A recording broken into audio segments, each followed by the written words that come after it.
Yo, what is up, everybody? Chris here from Fake Sports News, Access to Rotation, however the flip you know me in these interwebs. And today I'm going to be bringing you guys a recap of what happened in our final week of online play in the Call of Duty League, hopefully of all time, but I'm joking, just for the 25-26 season before we go into our Stage 4 Major hosted by the Paris Gentlemen who just picked up JoeDeceives, as I like to call him, going into their home major in beautiful Paris, France.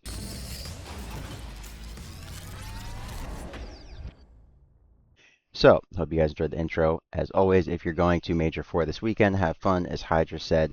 Enjoy some of the water that they have in beautiful Paris. I took French in high school. I don't want to try to pronounce water. I know how to spell it, but I don't want to pronounce it. So, yeah, we move, eat the baguette, whatever you're going to do. If you're like me and you were just going to be at home watching and, well, I'm going to be clipping, then enjoy yourself as well. But yeah, let's get right into what happened this past weekend. I'm going to go back and react to some of my content to see what's going on. I did find this new channel, so shout out to the homies at the Ego Chow podcast. If you guys, let's give them a like.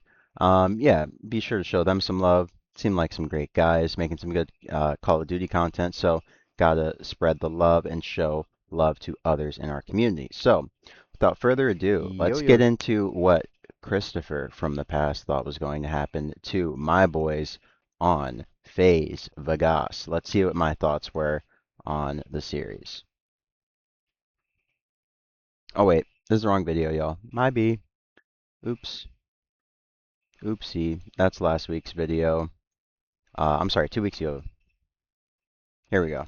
Today I'm going to be bringing you guys a quick. Alright, let's get to the Faze. I think last week I'm off the qualifiers, so we have some interesting ways. The box scores, we had some pretty quick matches, so I'm going to be very, very brief. Anything is alright. And they did 3. And then April, the last time they faced off around Major 2. I'm sorry, Major 3.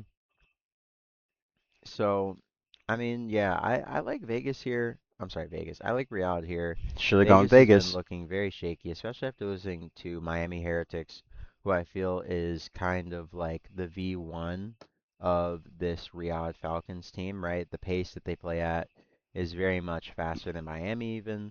So I feel like Riyadh probably take this one. I feel like they're just in a better place than FaZe based on everything that we've seen. Okay, so let me inject a little bit of context and reality into this. Let's claim our G6 creds, code FSN Chris, as you see here, for referral when you sign up for COD sets. Anyways, let's get to the matter at hand. What in the blue hell happened to Pred and the Riyadh Falcons, right? So, honestly, let's look at the box score, but just as a quick overview as to what I think was the real causal mechanism that resulted in this sweep from FaZe was just looking at the maps, right? Riyadh, they're not good at gridlock. They played gridlock, triple gridlock, and they got 3-0'd consequently. So not a lot of insight take from that. 1.52 from 0-4. Twin was going crazy. 61 and 40. It was almost like he cloned himself, and he had a twin on the map, but he just had Simp on the map with him. 62 and 47. 1.32. 250, 166, 6-1. 7-0. I mean, pure belt. This is one of the more dominant series between two top teams we've seen this year. So honestly, it wasn't bad insight based on how Riyadh performed later in the weekend, right? We'll get to that in a minute, but it was poorly apportioned for the series because Riyadh, they had a nice cushion. At the time, they were 3-0 going into this. So they were like, you know what? We have some wiggle room to play with, you know, the winners bracket, right? Winners bracket was all but locked up. There were so many teams that were 2 and 3. Like, let's look at it and see our standings for major, for quals, right? So we had 1, 2, 3, 4 teams that were 2 and 3. And then the Riyadh Falcons going into that, like I said, they were 3-0. So they were very much clear of making losers bracket. So it wasn't really a bad take in the sense that it was just a swing and a miss. It was a bad take in the sense that maps came and context was applied, made things different. Speaking of context, 3-1s across the board is what I was expecting for the subsequent series, and that is what came to fruition. 3-1 from the LA Thieves, 93 and 87 from Mr. Paco, the French phenom, as we like to call him over the years. Webby, of course, had a blackout series, 1.28, 95, 96 kills, excusez-moi, 75 deaths, 95 and 81 from Encourage. He's been playing a lot better recently, so hats off to Encourage, 1.17. Avizi and Hydra SMG duo, they both put up 1 KDs. Scrap and Neum, a little bit slower series, but map set kind of makes that make sense, right? Hacienda, typically a little bit better for the subs. ARs can definitely do their thing, but you expect the subs to really get active on this map. 250 to 158. Abizi and Hydra, of course, had the most kills. Scrap 1421 low engagements. Neum 2419. He did great, but ARs were not getting in the mix that much, right? Webby 27 21, 25 and 21 from Encourage. So yeah, square up. 6-2 S&D on Sake for the C9 side. You guys know C9 S&D is definitely their mode. It's the thing that they are most capable in. Not so surprising to see them top of the LA Thieves. That's why I had it as a 3-1 when I forecasted this. Felt like C9 would probably take the S&D just because they play kind of weird and they surprise teams. 3-2 Scar Overload. If you guys missed any of these uh, moments on the series, of course, be sure to check out the channel. As you guys know, I have highlights from every series that was played this year on the Alpha and Bravo channels. I will offer that caveat. Did not record Charlie and Delta. Maybe in the summer I'll go back and record those, but yeah. 3-1 for the LA Thieves in this series. Not going to get too far into the weeds of the box scores. 3-1 for the Gentlemen over the Boston Breach. Let's see a quick overview. 250, 210 for the HP, so went the way you'd expect. So JoeDeceives, as I like to call him, 1.3, 95, and 73. As we all know, Joseph was picked up mid-scrim. He was in the middle of practice with the Toronto Koi. And then, yeah, Gotaga and the mates, they made the boss call. They said, hey, you know, Joe, he might be leaving you guys in the offseason. Not might be, he definitely is. So what do you want to do about that? And Koi was like, hey, you can take him for allegedly $100,000. I heard that was the buyout, and then Mate signed him for, I believe, 2 years. So they have Joe locked down. Anyways, Joseph, he locked down the gridlock 31 and 15 from Joe D, 2.07 KD. Ghosty, his former duo on the LA Thieves, 1.6. Ghosty's been playing really, really well with Joe in the mix now. Sib, 24 and 17. Then Estriel, feed up, -7. Not a big deal, right? 6-3 in the map 2 for the Boston Breach. S&D is usually the map set, the mode that they have the best chance in. Their hard point against some of these better teams is as is their overload, but the S&D is usually where they get their wins, right? I mean, they usually have to dirty Neslo 2-3-5. So, yeah. They took 2. They did not take 3, and they did not take 4. So, yeah, Gentleman's 3-1. 3-1 in the Den Overload. Sib went nuts, 32 and 23. And then game 4 on the Sake Hardpoint. This one was really close, really fun. If you missed the highlights, check them out on the channel. You know where to find them, and that's how we closed it out. So we started off Saturday with a 3-1 for the Miami Heretics. You guys can see I got that one 100% correct. C9, of course, took the S&D, right, as we'd all expect. 250 to 164 for the Heretics. Came out blazing on the Colossus HP. Rancor 28 and 19, 28 and 24 from Riyadh.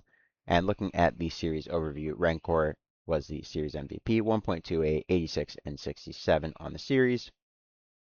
Map 2, 6-1 for the C9 boys. So their S&Ds are looking a little bit more dominant, even against the better teams like LA Thieves, one of the best S&D teams in the game. I would say the best S&D team in the game at the moment. And then, of course, Miami Heretics, they were the best S&D team in the game up until I would say about stage 3, right when the NPC came into the mix and people started really figuring out how to counter supers off angles in S&D. So, yeah, map 3, Den Overload. This went the way of Miami Heretics. Not surprising. They are one of the better objective-based teams with this foursome, right? Real, Metals, Super, and Rancor. Last year, they were a problem in control as well as hardpoint, but, you know, these guys are just very, very good at playing team-based COD. As you can see with the KDs, their team is really efficient. So, speaking of efficiency, this was a 15-point dub. It was not efficient. It was not pretty. But a win is a win is a win is a win. And you know what they say, winning is typically quite ugly. So, 15-point win for the Miami Heretics to close it out 3-1. LA Thieves absolutely trounced them. 77 and 49 from Paco, Hydra, whatever you want to call him. Definitely had to call him the series MVP. You guys can see I went pretty big on this one. 10,000 creds on the Thieves. I was thinking Thieves, and Thieves was thinking, yeah, Chris, you're right. So, 77 and 49 from Hydra, and a 3-0 is insane pace, right? Scrap, 64 and 48, Abizi 61 and 47, and then Neum 43 and 55, minus 12. Who cares? I mean, your team outslayed by 46 kills. Jesus. So, map 1, 250 to 156 in favor of the LA Thieves. Map 2, round 11, barn burner for the LA Thieves, 14 and 8 from Hydra, 10 and 9 from Scrap. And then on the other side, you had a duo 10 bomb from Craze and Lunars, both dropped 10 in the map. Then in the map 3, Den Overload, the Thieves 8-0'd them. It was not pretty. It was not long. And you know what? It was really kind to everyone like me who was not trying to sit there all day watching these terrible, terrible matchups. So, thank you to the LA Thieves for the quick and swift 3-0. We did not want to see that one dragged out, but we did get to see one dragged out that everybody was very much intently watching, including Chaboy, because I had a parlay on codstats.com. I was trying to get to the number 1 leaderboard spot in G Stakes credits 1, but somebody messed up the groove. More on that in a minute. Yeah, 1.12 from Dashy, 92 kills, 82 deaths. He was going absolutely nuts. Dashy has been playing really, really well towards the back half of the season, so all the retirement rumors that people have been throwing on this man, take them off. They do not fit. 90 and 87 from Hook the Nuke, and then Abe had a 1.2, 100 kills, 83 deaths, and Kleenex was complimenting him pretty well, 96, 94. To be honest, the biggest underperformer in this lobby was Mercules, which is pretty surprising considering he won Champs MVP last year, did he not? Who won Champs MVP? Was it Shotzi or was it Merc? I'll edit in post. I'll look it up and edit. Anyways, 250 to 177 for the Toronto Koi, behind 30 and 21 from Abe, 32 and 24 from Kleenex, and 25 and 20 from Jamie Insight, the man who has been on the chopping block all season long for this Toronto team. 6-3 in the gritty S&D. Of course, it got pretty gritty for the OpTic side. Shotzi hit the gritty on him, 12 and 4, and that's all she wrote.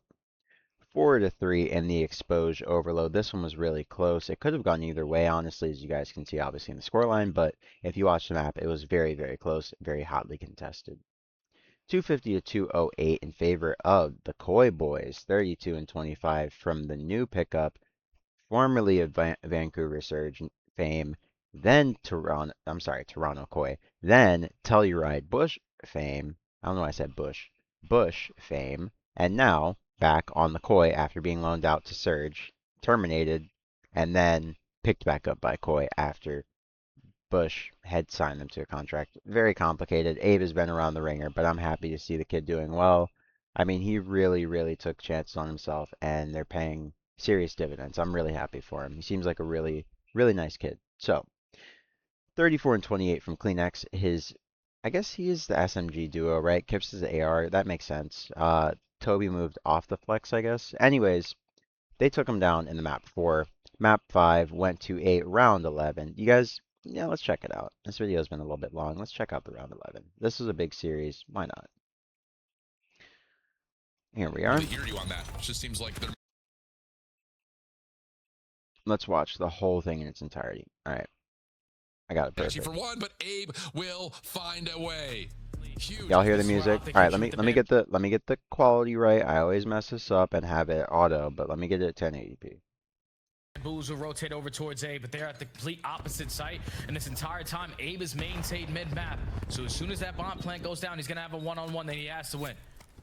It's a lot of trust that OpTic wasn't gonna get contested through mid-cut. They didn't even throw smoke to cover it.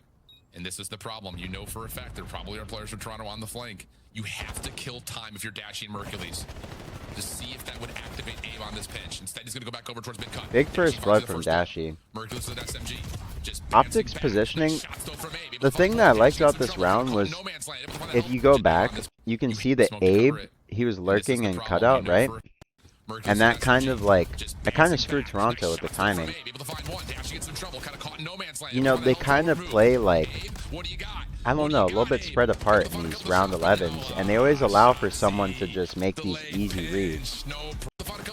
Like, if you look at the route that Shotzi hit, right, this shouldn't even be legal. Somebody should always be watching this entrance point from P1 to P3. I mean, that's just criminal.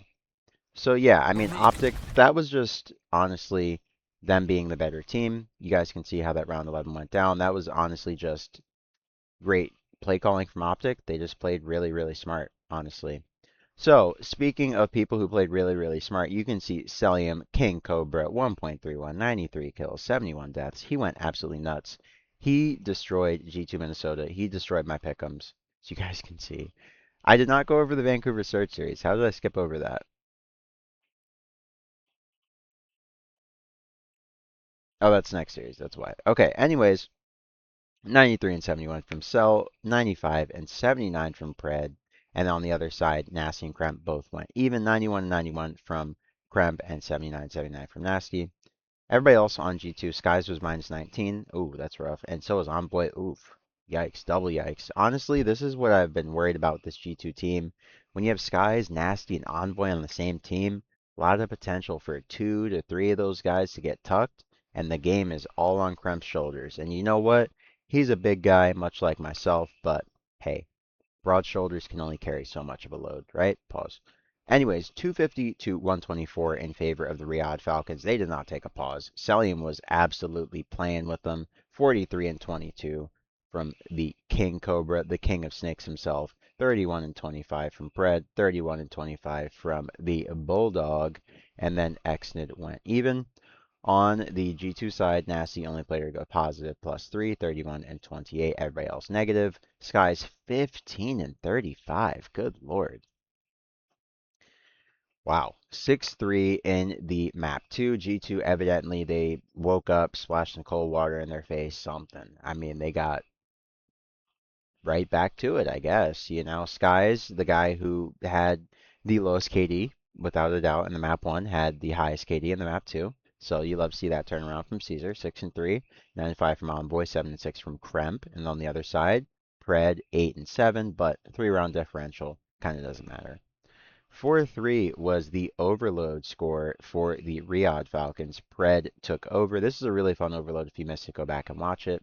30 and 21, 28 and 23 from Xnid, the crown jewel of Saudi, as I like to call him, and 17 and 17 from Cell.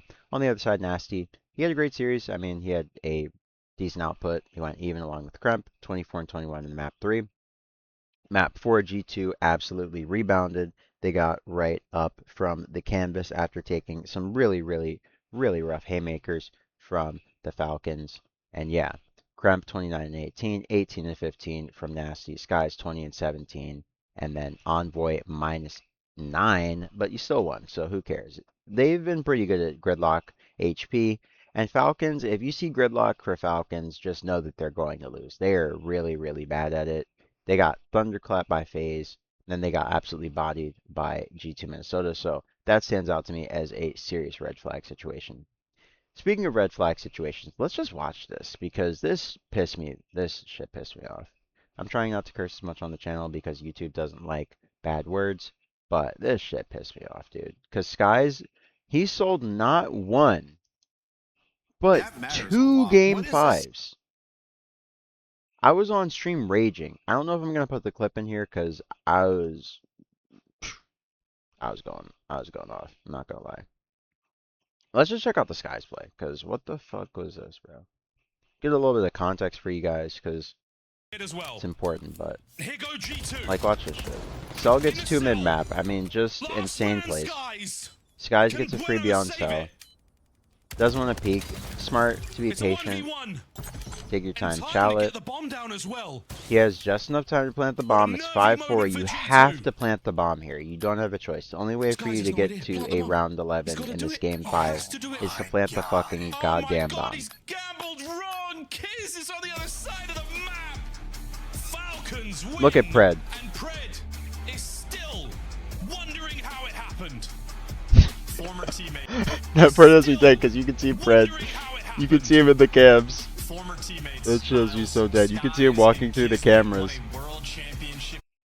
Anyways, That really pissed me off. Even as a viewer, that pissed me off because that's some ranked play teammate type shit. Speaking of ranked play teammate type shit, the Miami Heretics went from being absolutely dominant over a pretty solid former challenger team to looking like a challenger team themselves, looking like Trakes and his boys on Telluride Bush.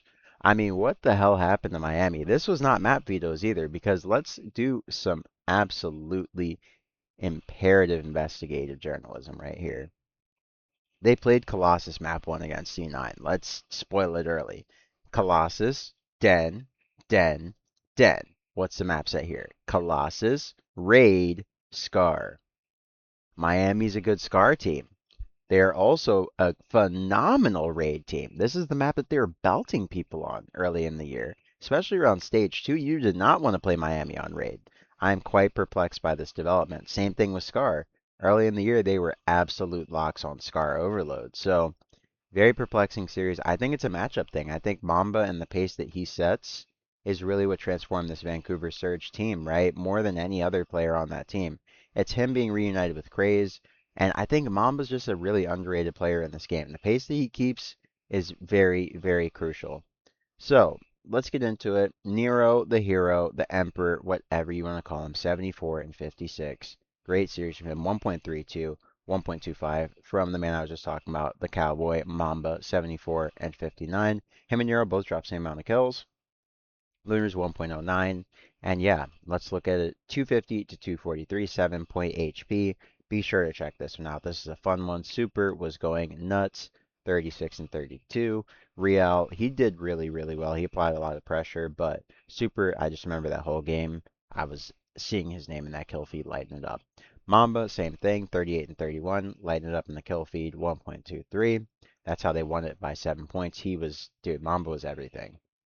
Map 2, Raid S&D. Nero took over. Yeah, Nero ran this map. I do remember Nero was just absolutely destroying these guys. Like, he was just doing whatever he wanted. I mean, 11 and 4, yeah, that tells the story, right? Mamba 7 and 4, like these guys were just cooking. Like they ran mid map so many times and just destroyed Miami, who is a run it down, up the pace, rapido kind of team. You know what I'm saying?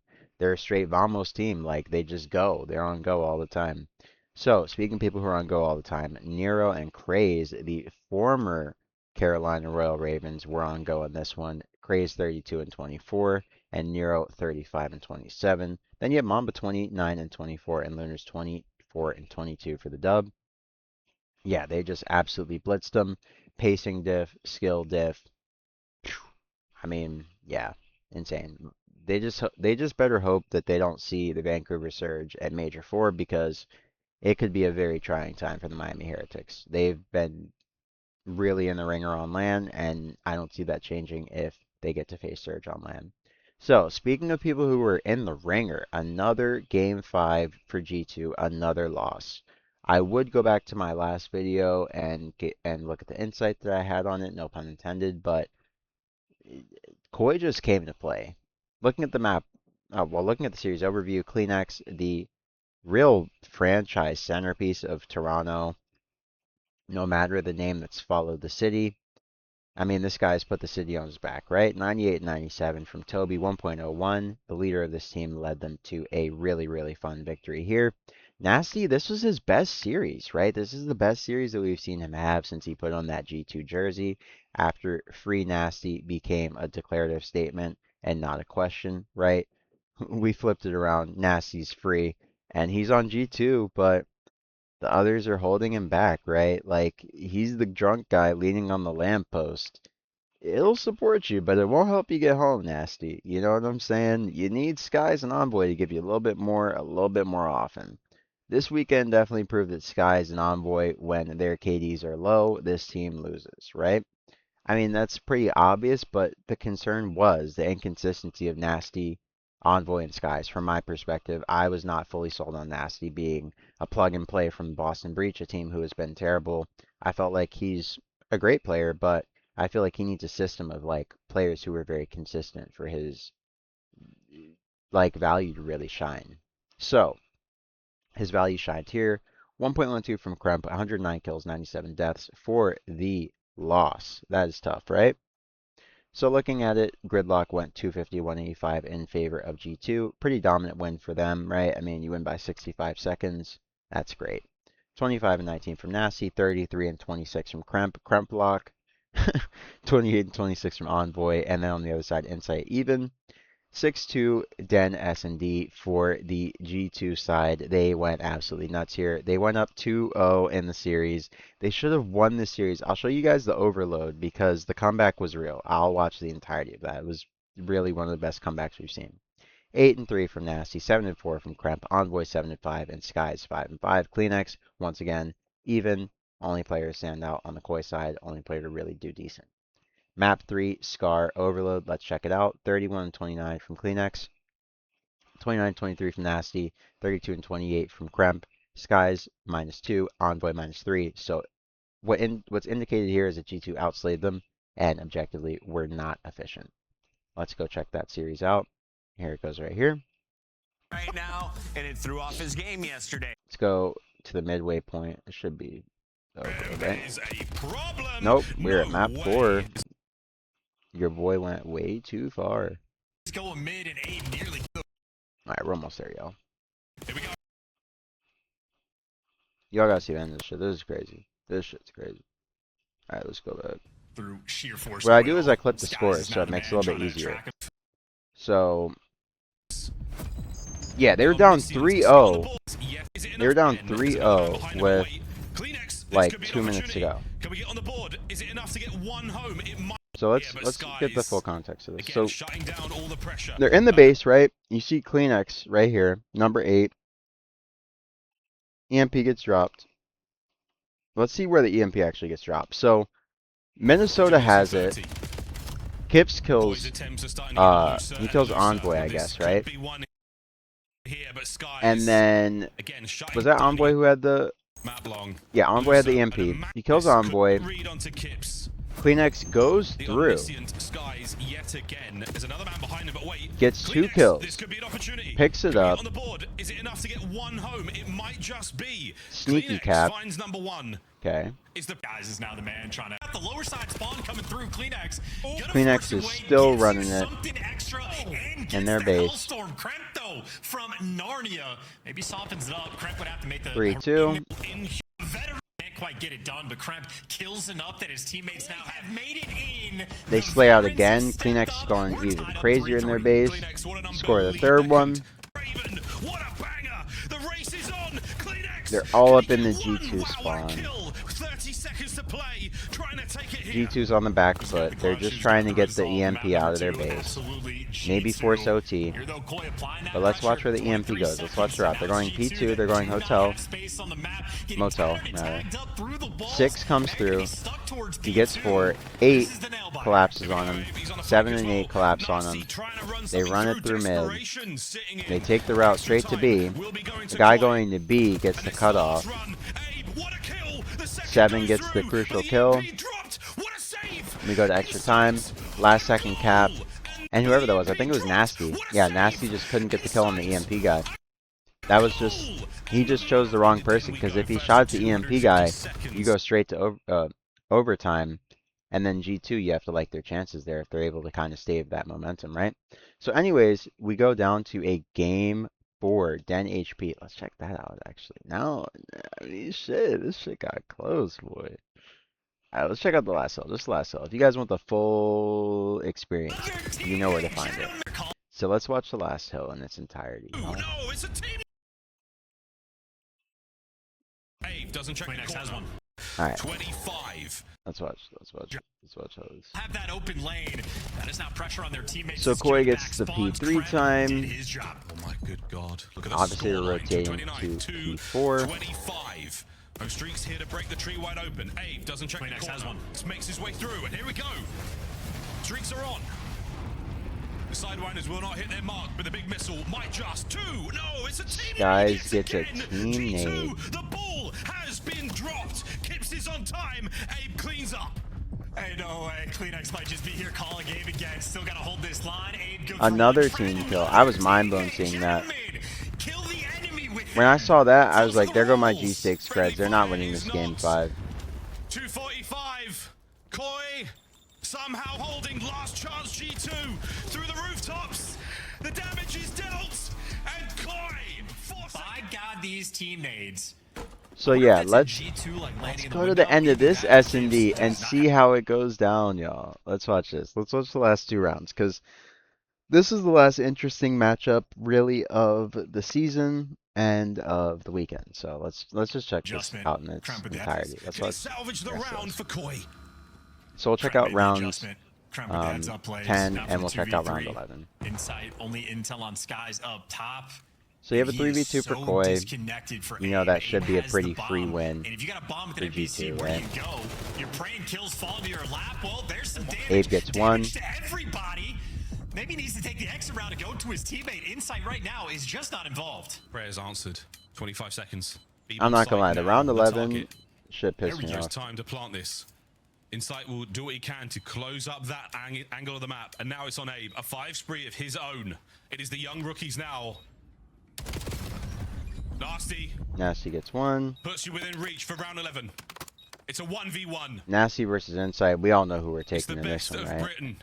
Even though Insight used to be With the 30 clutch god, seconds to right? play. Insight Used to be goes the low. clutch god in days Nasty past. goes high. But then days be passing. Gets it done.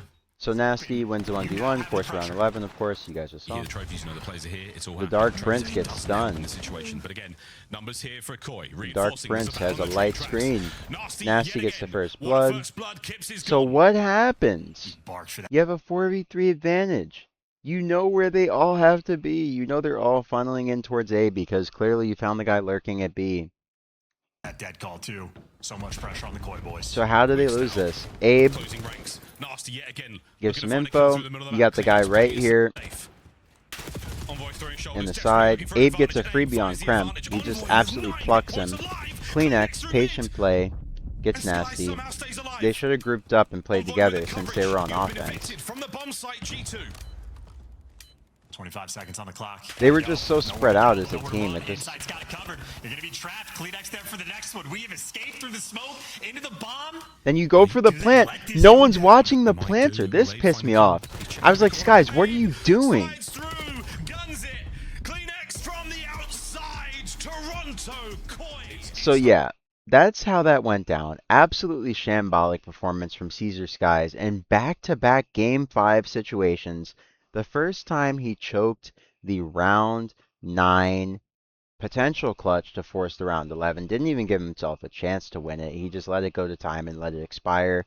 In this one, he doesn't watch over the guy planting the bomb in the 3v2. You could also argue that during the transition through mid-map where Kleenex was hiding in that little cubby spot where Nasty was, Sky should have arguably been somewhere mid-map patrolling to see that no one made the move from B towards A. That's what you expect your main AR to do, right? Sit top house, just kind of patrol mid-map, especially if you have man advantage. Don't know what Skies was doing. Maybe he got nervous. I mean, he's a world champ. I doubt it.